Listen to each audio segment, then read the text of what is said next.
T20 క్రికెట్లో ప్రస్తుతం భారత యువ ఓపెనర్ అభిషేక్ శర్మ హవా నడుస్తోంది. ఇంగ్లాండ్తో చివరి టీ20లో అతను ఆడిన విధ్వంసకర ఇన్నింగ్స్ ఫ్యాన్స్ మర్చిపోలేరు. ఇక ఈ ఒక్క ఇన్నింగ్స్తో విమర్శకులు సైతం అతనికి ఫ్యాన్స్గా మారిపోయారు. ఈ సెంచరీతో అటు ఐసీసీ ర్యాంకింగ్స్లోనూ అభిషేక్ శర్మ దూసుకెళ్లాడు. ఇంగ్లాండ్పై 5వ టీ20లో రికార్డు బ్రేకింగ్ సెంచరీ బాదిన అతడు 829 పాయింట్లతో రెండో స్థానానికి చేరుకున్నాడు.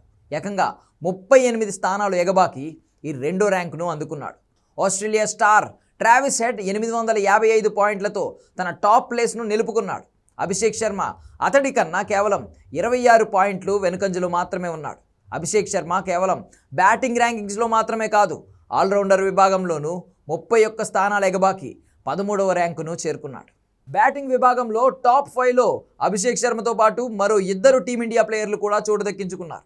తిలక్ వర్మ 803 పాయింట్లతో 3వ స్థానంలోనూ, టీ20 కెప్టెన్ సూర్యకుమార్ యాదవ్ 5వ స్థానంలోనూ నిలిచారు. హార్దిక్ పాండ్యా 5 స్థానాలు ఎగబాకి 51వ ర్యాంకులోనూ నిలిచారు. ఇక శివం దూబే ఏకంగా 38 స్థానాలను ఎగబాకి 58వ స్థానంలో నిలిచాడు. బౌలింగ్ విభాగంలో ఇంగ్లాండ్పై ప్లేయర్ ఆఫ్ ద సిరీస్గా నిలిచిన వరుణ్ చక్రవర్తి 3 స్థానాలు ఎగబాకి 3వ ర్యాంకు చేరుకున్నాడు. వెస్టిండీస్ బౌలర్ అకీల్ హుస్సేన్ 707 పాయింట్లతో టాప్ ప్లేస్లో నిలిచాడు.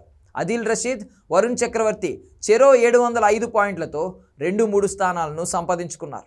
రవి బిష్నాయ్ 671 పాయింట్లతో 4 స్థానాలు మెరుగై 6వ ర్యాంకులో నిలిచాడు. మరోవైపు టెస్టుల్లో బ్యాటింగ్ ర్యాంకింగ్స్కి సంబంధించి ఇంగ్లాండ్ జో రూట్ అగ్రస్థానంలో ఉన్నారు.